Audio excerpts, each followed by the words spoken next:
Okay. This is great.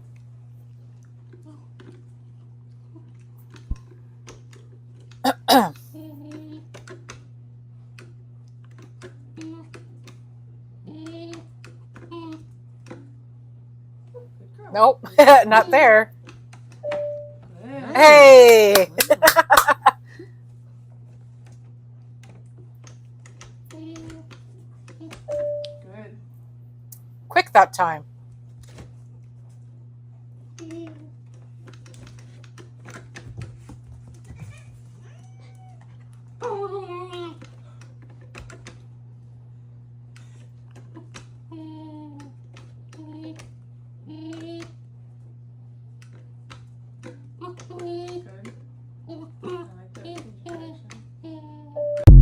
Hey! All right. That was great.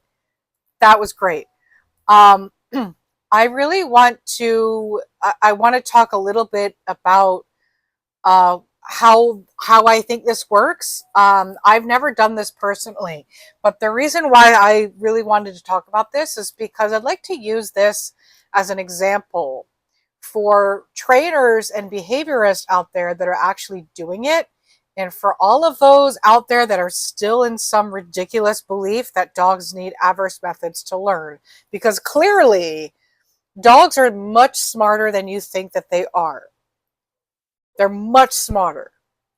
This is not a German Shepherd. This is not a Malinois. Okay?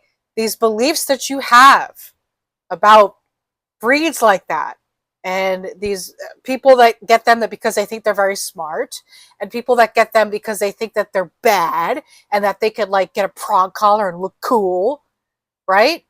This is way cooler. Way cooler.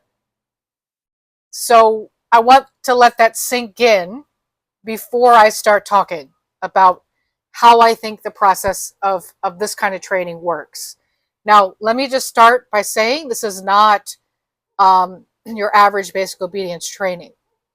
So you can do this at home, but this is a process and it takes a long time. And we're just going to I'm going to play it again. And I'm going to teach you a little bit about how to get a dog to push buttons and how to get a dog to read a screen.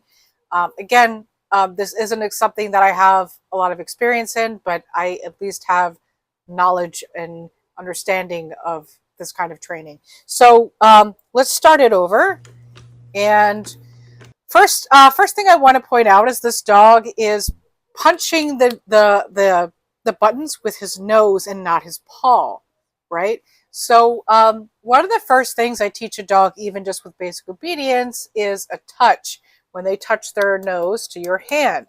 And so if you've had me as a trainer, you've probably heard me give a similar speech about how touch is actually, it looks like nothing, but it's actually very, very important because dogs are learning how to engage with something with their mouth and their nose. And so I want them to get comfortable with putting their mouth and their nose to something. Once you have the dog touching your nose to your hand, you could put your hand on things. So you could target a light switch if you want to and say touch, and the dog learns to touch your hand on the light switch. And then eventually you just move your hand away. That's how I was taught to do that. If there's trainers out there that want to comment, maybe they have a different method that they want to use. I know some of you use the stick. I've seen that. That's cool too. But yeah, if there's other trainers that know other methods on how to do these things, do comment below.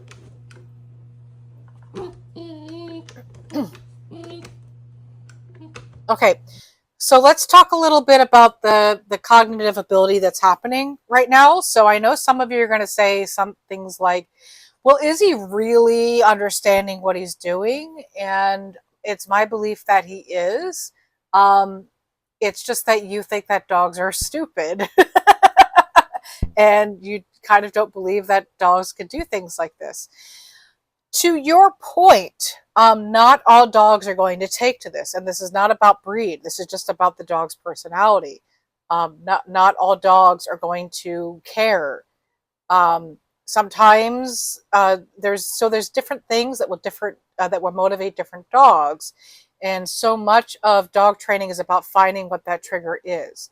And so if they're not interested in the screen, if they're not interested in like any of this, they're just not going to be interested. To give you an example, I did a program for a few months doing bomb detection dog work where I had to learn about scent work. And the dog that I was paired with was not interested. He didn't care. Like, we would have been dead, and he was having fun running around on the field and pissing on the cars that he's supposed to find the scent in. It was not for him. And so some dogs just might not be interested in this kind of training. So this dog was clearly very intensely interested, and I like the fact that he's kind of whining a little bit. We got some excitement whining happening. I want to talk to you guys a little bit about him understanding where the ball goes versus where his nose goes. And so I think you have to break it down very like in short spurts. In other words, you could show the dog. You could literally show the dog, like do imitation training as well, right? So I could push the button, and when the button moves, or I'm sorry, the ball moves, then I get a treat, right? Or I congratulate, or I celebrate somehow, right? And then the dog could see that happening, and the dog could try it, right? So again, we practiced our targeting already. So the dog could try it, and he gets the ball to move just a little bit, and I treat for that, right? So again, you could show the dog, literally show the dog yourself, and then have the dog try it, and then treat for just getting the ball to move a little bit. We're not interested in trying to get the ball to get the square just yet, right? So it's little by little. Now, did you notice how it makes a noise? It goes like ding as soon as the ball got to the square, right? So that's his mark. He knows that he got the ball on the square, and it makes a ding, and he gets a reward. So this is all positive reinforcement training. All of it. If these people want to reach out and prove me wrong, I encourage them to, but I seriously doubt it. I think that they'll probably just agree with me. Like, yes, we didn't use any prong collars or choke chains for this kind of training. It has no purpose here. You know, so again, I want to use this as an example just to give you guys some idea into the world of dog training, and that those tools have no purpose. They're silly. This is a trained dog. This is what a trained dog looks like. Okay? All right, guys. I'm going to try find more of these videos because I adore it, and I hope you adored it too. Hope you guys had a wonderful Christmas, and I'll see you guys next time.